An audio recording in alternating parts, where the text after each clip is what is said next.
आप सबका स्वागत है आपका अपना ही चैनल एफएस ज्ञान में। मैं आज आपके लिए एक ऐसा क्लू छोड़ रहा हूं जिससे आप मेरे आज अध्ययन जो करेंगे उसका टॉपिक आप बताएंगे। चलिए मैं कुछ कुछ बातें बोलता हूं। मान लो आज हमारी बारिश अधिक हुई है ना, तो उसकी तुलना हम किससे करते हैं?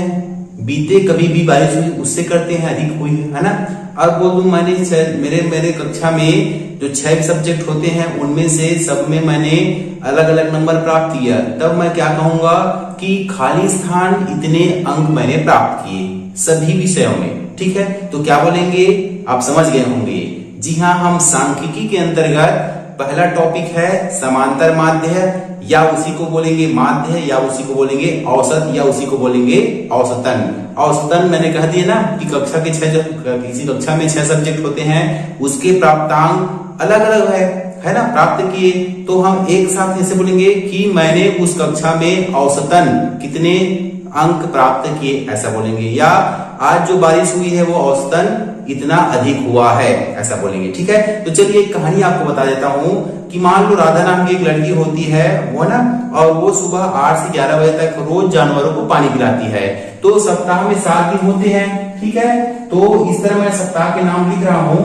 सोमवार हो गया हमारा, मंगलवार हो गया, ठीक है, फिर बुधवार है ना, फिर गुरुवार, फिर शुक्रवार, फिर शनिवार और अंत में रविवार। इस तरह 7 दिन उनके पास ना गाय जो है, जानवर जो है पानी पीने आती है। तो उसके लिए उन्होंने बड़ी टंकी बना लिया है, और उस दिन सोमवार को दिन क्रमशः वो नोट भी करती है कि 13 जानवर उसके यहाँ पानी पीने आए। ठीक है, फिर उसके बाद वो 14 जानवर आए होंगे। ठीक है, ये लिख रहा हूं मैं 13 जानवर, फिर गुरुवार को 15 जानवर, और शुक्रवार को हो गए हमारा 12, और शनिवार को हो गया हमारा 11, और एक अंतिम में रविवार को कितना आ गया 13। इस तरह वो कॉपी मेंटेन नहीं करती है, क्योंकि उसे हमें जानवरों को पानी पिलाना है, तो उसे पता भी रहना चाहिए कि मेरे जो टंकी है वो कितना पानी रखना है मुझे, और कितने जानवर आके उस सप्ताह भर में पानी पीकर चले जाते हैं।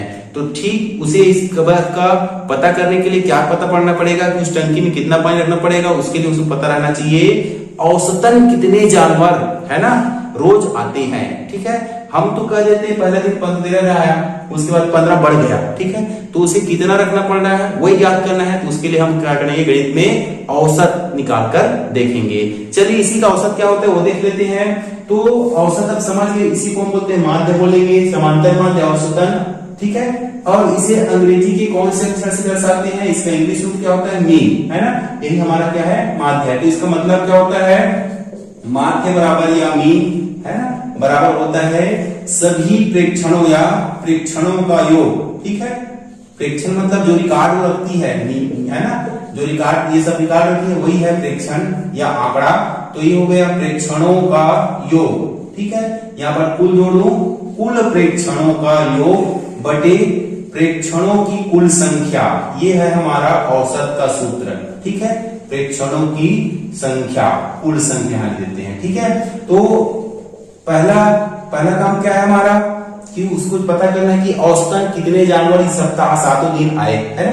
तो कुल प्रेक्षण कितने हैं देख लीजिए, 7 तो है ही। ठीक है, ये 7 हो गया, और कुल प्रेक्षणों का योग है ना, तो इनको सबको जोड़ेंगे। तो उनको कैसे लिखेंगे देख लेते हैं। ये हो गया सोमवार को 13, फिर है 14, फिर 13, फिर 15 जानवर, गुरुवार को फिर 12, फिर 11, और अंत में रविवार को कितने जानवर पानी पीने आए? 13 जानवर।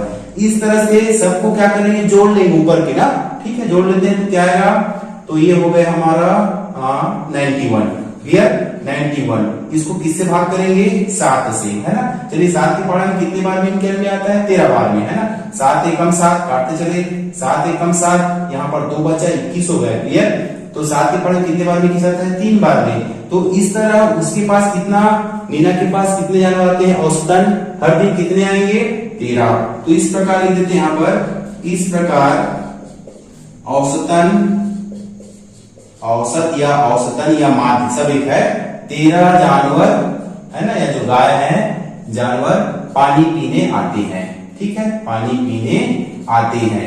अब बताइए, ठीक है, तो ये जो 13 है वो क्या न्यूनतम है क्या अधिकतम है? तो ये न ही न्यूनतम है ना, और न ही क्या है अधिकतम है। ठीक है, ये एक कवरेज है, इतने जानवर आएंगे और उसके पास जानवर पानी पीकर चले जाएंगे। ठीक है, तो चलिए मैं कुछ प्रश्न लिख रहा हूं, उसमें हम समांतर माध्य के कॉन्सेप्ट को बहुत बेहतरीन तरीके से समझेंगे। और हाँ, अगर आप हमारे चैनल में नए हैं तो प्लीज हमारे चैनल को सब्सक्राइब कर लीजिए, और इसके लिए आपको कोई शुल्क नहीं लगना है। ठीक है, और जितना हो सके हमारे इस वीडियो को शेयर कीजिएगा ताकि इसका लाभ सभी को मिल पाए। चलिए मैं क्वेश्चन लिख देता हूं इसको मिटा के। प्रश्न है हमारा, प्रथम 5 विषम संख्याओं का समांतर माध्य ज्ञात कीजिए। ठीक है, तो चलिए इसको हल करने स्टार्ट करते हैं, है ना। समांतर माध्य और औसत सब एक ही है। तो यहाँ पर सबसे पहले हम दिखाएंगे क्या कि, है ना, प्रथम 5 जो लिखा है प्रश्न में, प्रथम 5 विषम संख्या वो क्या है उसको पहले फाइंड करेंगे ना, प्राप्त करेंगे। वही तो हमारा प्रेक्षण है, आंकड़ा है ना। तो प्रथम 5 विषम संख्या इस प्रकार है। कौन क्या क्या है विषम? तो एक हो गया हमारा, क्लियर, विषम हो गया। ये 3 हो गया, प्रथम बोल रहा हूं ना यहाँ पर लगातार, क्लियर। ये हो गया, उसके बाद 5, ठीक, उसके बाद 7, फिर हो गया हमारा 9, 1 2 3 4 5, क्लियर ना। अब यहाँ पर कुल प्रेक्षण कितने हो गए वो भी लिख लेते हैं। चलिए, तो कुल प्रेक्षण है ना, या कुल प्रेक्षण या कुल आंकड़ा एक ही बात है। तो कुल कितने आंकड़े हैं देखते हैं, 1 2 3 4 5, ऐसा 5 तो लिखा है यहाँ पर, 5 लिखेंगे, क्लियर ना। ये हो गया हमारा। चलिए, यहां से हम जान चुके हैं कि जब औसत या समांतर माध्य ज्ञात करना होता है तो हम क्या लगाते हैं, फार्मूला कौन सा लगाते हैं? तो समांतर माध्य का क्या लिखेंगे, प्रतीक चिन्ह है small m, sorry capital M, mean, है ना। और ये हो जाएगा हमारा सूत्र जो लिखेंगे, क्या होता है, सभी प्रेक्षणों का योग, ठीक है, या कुल प्रेक्षणों का योग, कुल प्रेक्षणों का योग बटे प्रेक्षणों की कुल संख्या। ये फार्मूला आपको लिखना ही पड़ेगा। ठीक है, ये बेस है हमारा, प्रेक्षणों की कुल संख्या। चलिए बस, है ना, रखते हैं मान। अब बताइए, यहाँ पर आपको नया चीज सीखने को मिलेगा। सभी प्रेक्षणों का योग लिखा है, तो इन सबको मैं जोड़ूंगा। चलो बता देता हूं आपको। तो ये हो गया हमारा 1 धन 3 धन 5 धन 7 धन 9, ठीक है, बटे 5। ठीक है, अब योग आया है तो यहां से हमें सभी इन सबका योग कितना होगा, प्रथम विषम संख्याओं का योग, क्रमागत विषम संख्याओं का योग क्या होता है, क्या होता है, n का वर्ग। याद रखिए 5 है ना, तो 5 का वर्ग कर दिए तो योग कितना आ जाएगा, 5 का वर्ग मतलब 25। ठीक है, 5 का वर्ग से क्या आ गया हमारा 25। 6 बोल देगा तो 6 का वर्ग कितना आ जाएगा, योग 36। तो एक चीज सीखने के लिए इसको जोड़ना नहीं पड़ेगा, सिर्फ क्या लिखेंगे यहाँ पर 25 आ गया, है ना। उसको किससे भाग करेंगे हम, 5 ही आंकड़ा है ना, 1 2 3 4 5 क्लियर। तो 5 के पढ़ा कितने बार 25 आता है, 5 बार में। अतः जो हमारा आंसर आया है ना कि प्रथम 5 विषम संख्याओं का औसत या समांतर माध्य क्या होता है, 5 होता है। ठीक है, चलिए आप स्क्रीनशॉट ले लीजिए। अब देखते हैं दूसरा क्वेश्चन। यहां पर प्रश्न आ गया हमारा, देखिएगा 50 से लेकर 70 तक की संख्याओं का औसत ज्ञात कीजिए। क्लियर ना। तो चलिए इसको भी स्टार्ट करते हैं बनाना। तो सबसे पहले लिखेंगे क्या, 50 से 70 के बीच, है ना, 50 से 70 तक, ठीक है, तक जोड़ देता हूं कि दोनों आ जाए। 50 भी लिखेंगे, है, ध्यान रखना इसमें, 50 से, है ना, 50 से 70 तक सम संख्याओं, क्या क्या सम संख्याएं हैं वो लिख लेते हैं हम। क्या क्या सम संख्याएं हैं, तो चलिए इस प्रकार है, लिख लेते हैं यहां पर, इस प्रकार है।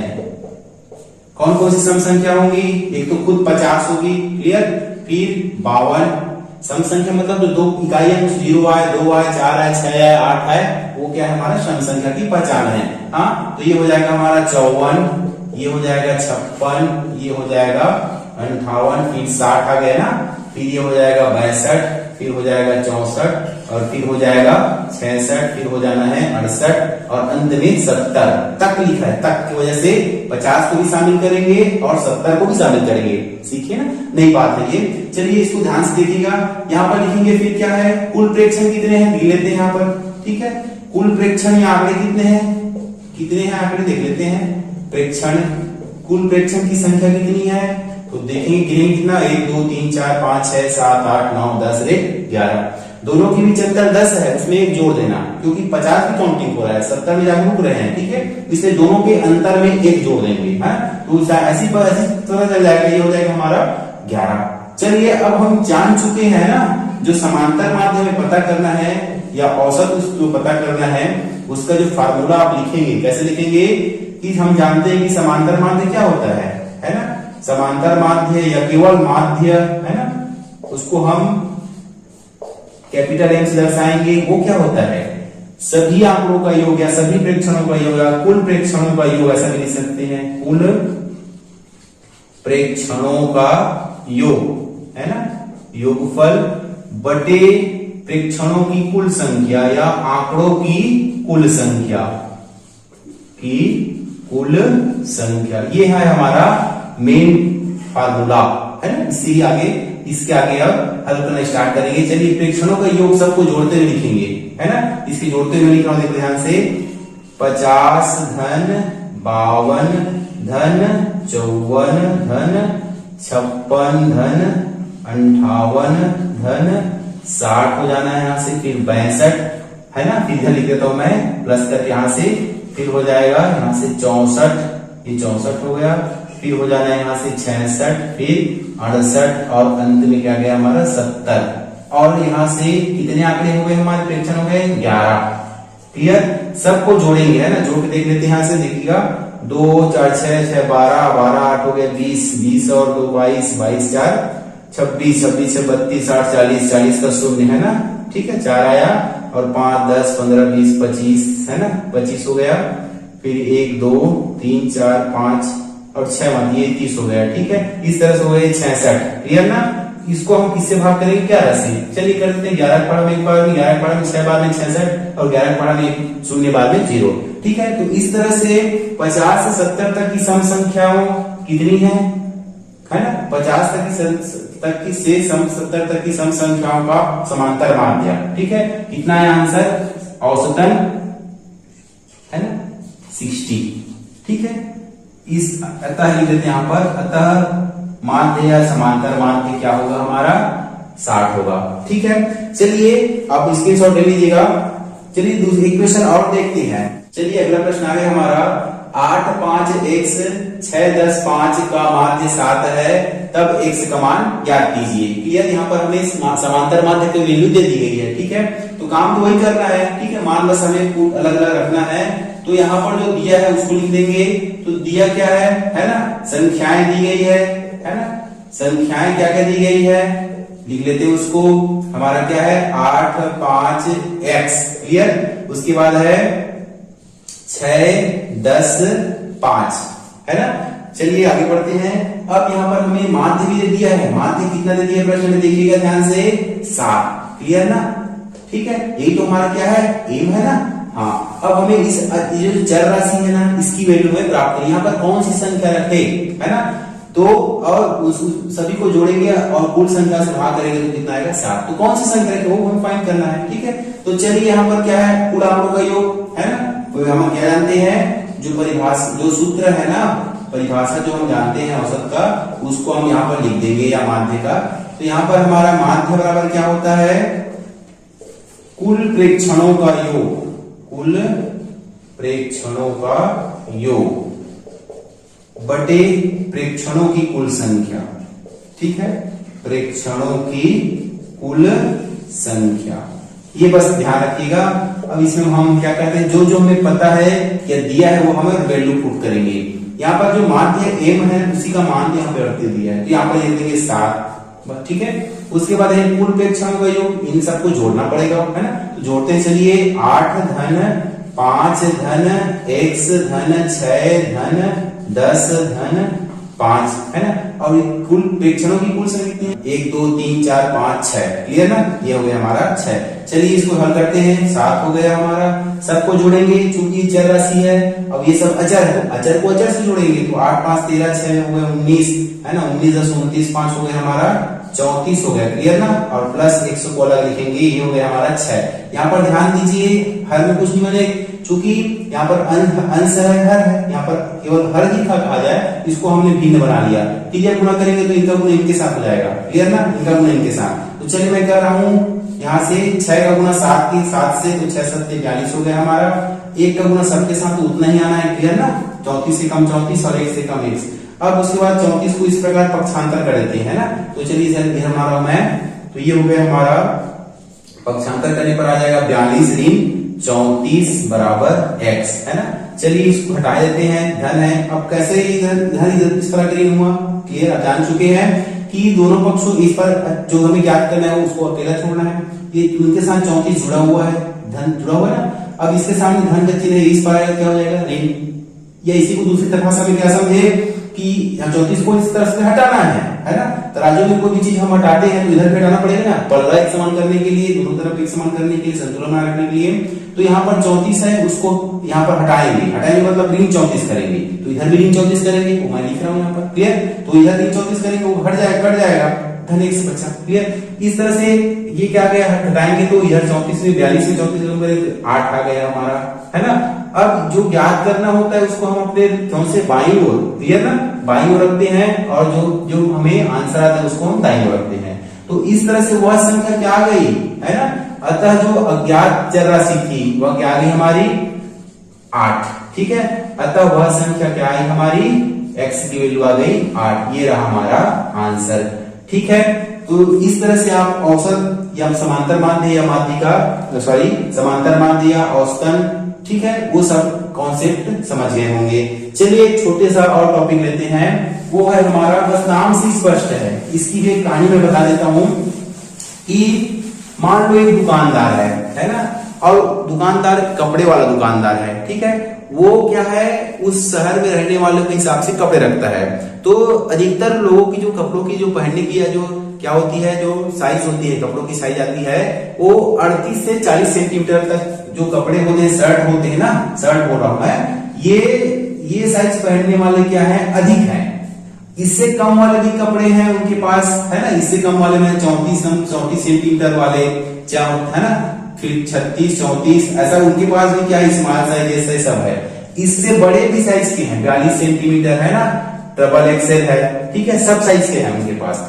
अब बताइए कि सर्वाधिक को रखता क्या है, वो ये सही 38 से 40 तक का, ठीक है। क्यों रखता है, क्योंकि वही उसके पास ज्यादा कस्टमर आते हैं, उनके कपड़े जल्दी बिक जाते हैं। मतलब एक बात है यहाँ पर कि जो जितना अधिक है उनके पास स्टॉक, है ना, वही क्या है, उसके पास बहुलता है।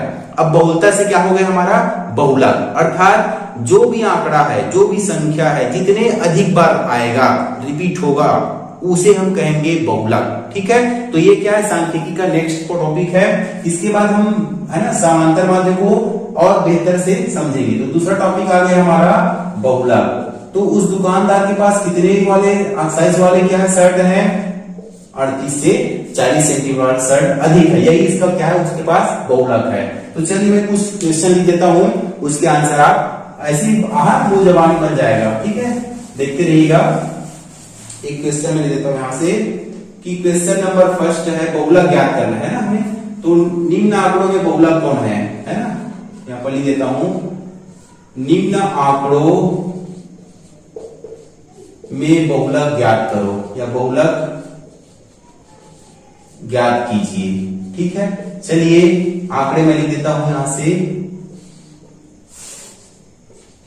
5 3 7 11 5 7 5 4 3, ठीक है, ये आंकड़ा हो गया, है ना। चलिए दूसरा क्वेश्चन लिखता हूं, आप इसका कमेंट मुझे भेजिएगा, कमेंट बॉक्स में कमेंट कीजिए, आंसर क्या आएगा, बहुत आसान है, ठीक है। चलिए देखते हैं दूसरा टॉपिक, दूसरा क्वेश्चन, है ना, 2 5 3 2 3 3 5, क्लियर। चलिए इसका आंसर बताइए, पहले का आंसर क्या होगा, जी हाँ सही बोले। यहाँ पर कौन सा सबसे अधिक आया, 5 एक बार आया है, 2 बार 3 बार, क्लियर, 5 3 बार। यहाँ चेक कर लेते हैं, 3 कितनी बार आया, 2 बार, है ना, 7 2 बार, 11 एक बार, क्लियर। तो यहाँ पर कौन सबसे अधिक बार आया है, 5 सर्वाधिक, है ना। आंसर में ऐसे लिखेंगे हम लोग कि 5 सर्वाधिक 3 बार आया है, ठीक है, 3 बार आया है। अतः बहुलक क्या होगा हमारा, 3 की 5, यहाँ पर कंफ्यूज मत होइएगा, 3 बार आया है, कौन 3 बार आया है, 5, है ना। इस तरह से बहुत आसान है। तो इस तरह हमारा बहुलक क्या हो जाएगा, हाँ ये हो जाएगा हमारा 5 आंसर, है ना। यहां पर देखते हैं आंसर क्या आ जाएगा, तो यहां पर देखते हैं कौन सर्वाधिक बार आया है, 2 1 2 बार आया है, 5 एक बार 2 बार आया है, 3 1 2 3 बार आया है, ठीक है। तो यहाँ पर बहुलक क्या आएगा हमारा 3 आएगा, और इसको हम बोलेंगे इंग्लिश में मॉड, है ना। तो इसका जो संकेत चिन्ह क्या होता है, यहाँ पर मैं लिख के बता रहा हूं आप लोग को कि m लिखने के बाद o को छोटा सा m के साथ लगा देते हैं o को। तो इस तरह से हमारा जो बहुलक आया ना m o बोलेंगे मॉड, ये ठीक है। हाँ, ये आया हमारा आंसर 3, ठीक है। उम्मीद है आपको आज का जो टॉपिक है समांतर माध्य और बहुलक, छोटा सा टॉपिक है, पसंद आया होगा। प्लीज पसंद आए तो इस वीडियो को शेयर कीजिएगा, और साथ ही साथ हमारे चैनल को सब्सक्राइब अवश्य कीजिएगा। साथियों, मिलते हैं ऐसे बेहतरीन के साथ, तब तक के लिए जय हिंद, जय भारत।